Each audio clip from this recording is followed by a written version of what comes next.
एक बार की बात है, एक बहुत बड़ा जहाज बंदरगाह से 200 यात्रियों को लेकर रवाना होता है।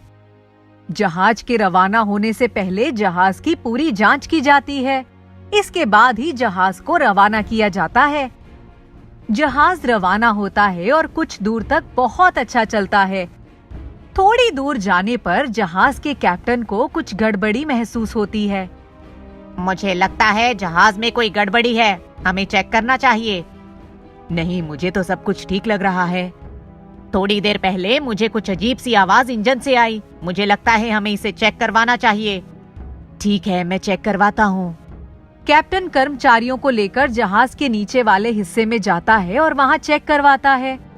वहाँ जाकर देखता है तो डर के मारे घबरा जाता है।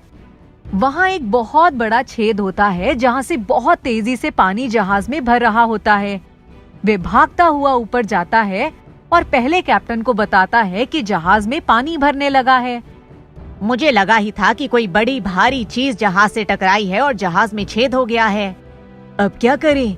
हमें कुछ करना ही पड़ेगा क्योंकि जहाज में 200 यात्री हैं और अगर हमने ये खबर दूसरे यात्रियों को दे दी तो जहाज में हड़बड़ी मच जाएगी और हम कुछ सोच समझ भी नहीं पाएंगे। मैं संदेश भेजने की कोशिश करता हूँ ताकि दूसरा जहाज हमारी सहायता के लिए आ सके। दोनों कैप्टन और कर्मचारी ऊपर जाते हैं और संदेश भेजने की बहुत कोशिश करते हैं, लेकिन उनके संदेश पहुँच नहीं पाते। अब तो जहाज भी डगमगाने लगता है। नीचे बहुत तेजी से पानी भरता जा रहा है। मुझे लगता है कि अब जहाज को बचाना मुश्किल है। ये खबर हमें यात्रियों को दे देनी चाहिए। हाँ, ये खबर यात्रियों को दे दी जाती है और जहाज में भगदड़ मच जाती है और जहाज में पानी भरना तेजी से शुरू हो जाता है। थोड़ी देर बाद लगभग पूरे जहाज में पानी भर चुका होता है। जहाज में बैठी हुई महिलाएं और बच्चे जोर जोर से रोना, चिल्लाना और चीख पुकार करना शुरू कर देते हैं। अब इस जहाज को कोई नहीं बचा सकता। थोड़ी देर बाद पूरा जहाज जलमग्न हो जाता है और पानी में डूब जाता है। दिखाई देना भी बंद हो जाता है। पानी में डूबकर सारे यात्री बेहोश हो जाते हैं। आश्चर्यजनक रूप से अगली सुबह जहाज को जहां जाना होता है, जहाज उसी बंदरगाह पर लगा होता है और सारे यात्री उसमें सुरक्षित रहते हैं। सभी अपने कमरों में आराम से सो रहे होते हैं। पहला कैप्टन जैसे ही उठता है, वह दूसरे कैप्टन को जगाता है। अरे ये क्या था? हम और हमारा जहाज तो डूब चुके थे, फिर हम लोग यहाँ सुरक्षित कैसे पहुँच गए? अरे हाँ, आप तो सच कह रहे हैं। जहाज की हालत भी ऐसी नहीं लग रही है कि जहाज में पानी भरा होगा और सभी यात्री भी सुरक्षित हैं। सभी लोग बंदरगाह पर उतर जाते हैं और वहाँ के हेडक्वार्टर पर जाते हैं और पूरी जानकारी देते हैं। हेडक्वार्टर वाले कहते हैं कि हाँ, हमें भी जानकारी मिली थी कि समुद्र में आपका जहाज पूरी तरीके से डूब चुका है और हमने यहाँ से हेलीकॉप्टर और जहाज भी भेजे थे कि आपका जहाज ढूंढे, लेकिन थोड़ी देर बाद आश्चर्यजनक रूप से आपका जहाज हमें आता हुआ दिखाई दिया और पूर्ण सुरक्षित था। सभी यात्री और दोनों कैप्टन समझ ही नहीं पाते कि आखिर ये क्या हुआ। ये रहस्य उनके लिए रहस्य ही बनकर रह जाता है कि आखिर रात में हुआ क्या? क्या जहाज पूरी तरह डूब चुका था? अगर हाँ, तो ये सुरक्षित बंदरगाह तक कैसे पहुंचा और जहाज किसने बचाया? चमत्कारी जिन। एक लड़का था, वो अनाथ, उसका नाम था अनूप सिंह। वो था तो बहुत समझदार, लेकिन उसने कई जगह नौकरी करनी चाहिए पर उसे नौकरी नहीं मिलती थी। धीरे धीरे उसको चोरी करने की आदत पड़ गई, लेकिन वो पूरे दिन में चोरी करके जो कुछ लाता उसमें से अपने घर का खर्चा निकालकर बाकी सब अपने जैसे गरीब और अनाथ बच्चों में बांट देता था। वो सोचता था कि मजबूरी में कहीं उनको भी चोरी करने की आदत न पड़ जाए। बहुत समय बीतता गया। एक दिन जब वो चोरी का सामान देख रहा था, तभी उसे एक मखमली डिब्बा दिखा। जब उसने उसको खोला तो उसमें एक छोटी शीशी मिली और उसकी उत्सुकता बढ़ गई। ये डिब्बा उसे किसी जादूगर के घर से चोरी किए हुए सामान में से मिला था, इसीलिए वो और भी उत्सुक था। वो सोचने लगा, इसमें क्या है, खोलकर देखता हूँ। जैसे ही उसने नन्ही सी शीशी का कार्प खोला, पहले तो नीले रंग का धुआं निकलता, फिर थोड़ी रोशनी हुई और वहाँ एक नन्हा सा अंगूठे के बराबर एक बोना प्रकट हुआ। अनूप उसको देखकर चौंक गया, फिर उसको अपनी हथेली पर उठा लिया। पर ये क्या करता, वो नन्हा बोना हथेली पर से कूद गया और एक आम आदमी बन गया। उसने अनूप को बताया कि उसको जादूगर ने जादू से नीली शीशी में बंद कर दिया था, लेकिन जैसे ही तुमने मेरा स्पर्श किया मैं अपने असली रूप में आ गया। अब तुम मेरे मालिक हो और मैं जीवन भर तुम्हारा गुलाम रहूंगा। बस तुम उस जादूगर के पास मुझे कभी मत भेजना। अनूप सोचने लगा, जिन मेरे किस काम आएगा। उसने पूछा, तुम क्या कर सकते हो मेरे लिए? जिन्न बोला, मालिक मुझे रहमत कहकर बुलाते हैं, आपको जो चाहिए वो सब आपके सामने हाजिर कर दूंगा। अनूप उसे देखता रहा, फिर सोचने लगा, अभी तो मैं बहुत भूखा हूँ, कुछ खाना चाहिए। और देखते ही देखते बहुत तरह तरह के व्यंजन सज गए और लड़के ने खूब छक कर खाना खाया। रहमत बोला, मालिक अब दूसरा आदेश दे। अनूप बोला, बचा हुआ सारा भोजन अनाथ बच्चों में बंटवा दो। ऐसा ही होगा मालिक, कहकर रहमत चला गया। थोड़ी देर में वो फिर हाजिर हो गया और बोला, मालिक दूसरा हुक्म चाहिए। अब तो अनूप सिंह सोचने लगा कि मैं क्या करूं। तभी उसने कहा, अच्छा चलो मुझे पूरा शहर घुमा दो। जिन्न बोला, जो हुक्म मालिक, आप आइए मेरी पीठ पर बैठ जाइए। पहले तो अनूप सिंह डर रहा था, लेकिन जैसे ही वो जिन्न की पीठ पर बैठा जिन्न हवा में उड़ने लगा।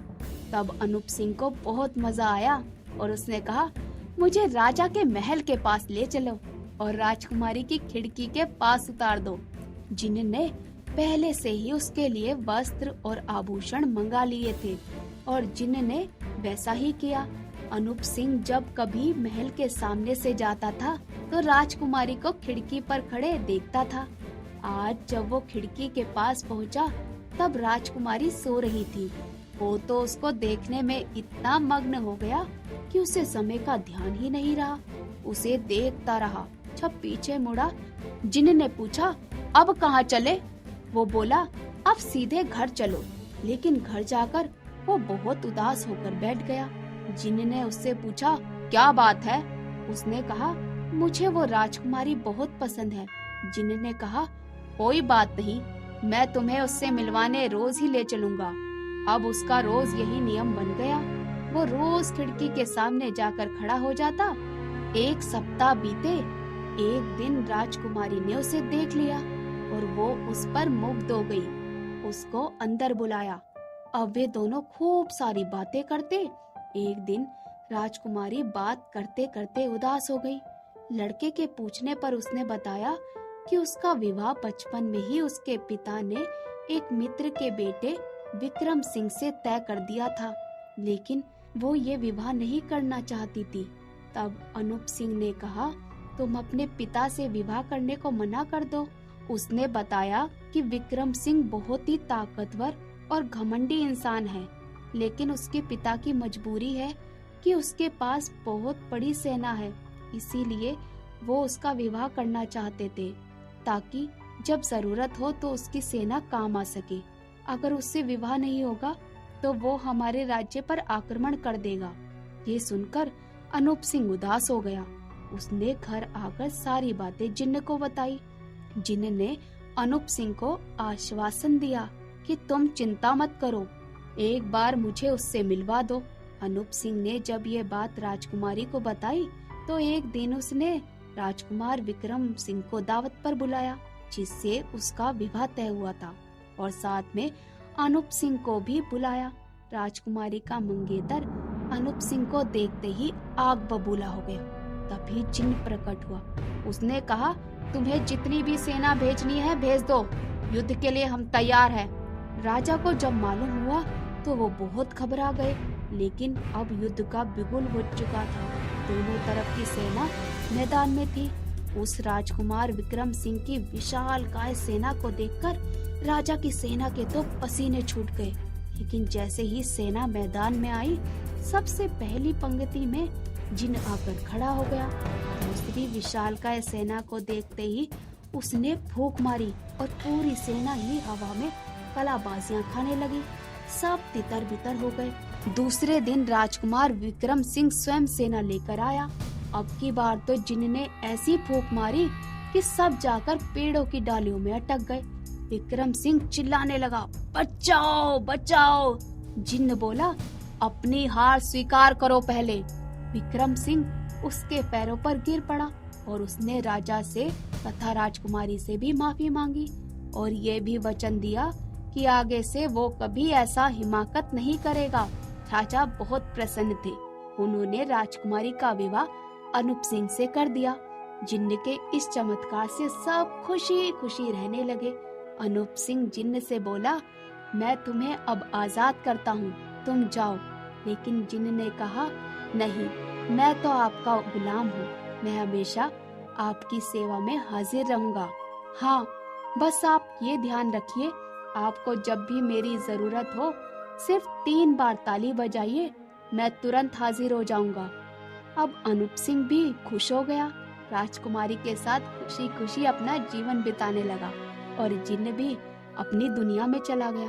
अनूप सिंह को जब भी उसको बुलाना होता तो वो उसके सामने हाजिर हो जाता। लेकिन अब वो किसी का गुलाम नहीं था, बल्कि उसका सच्चा मित्र था।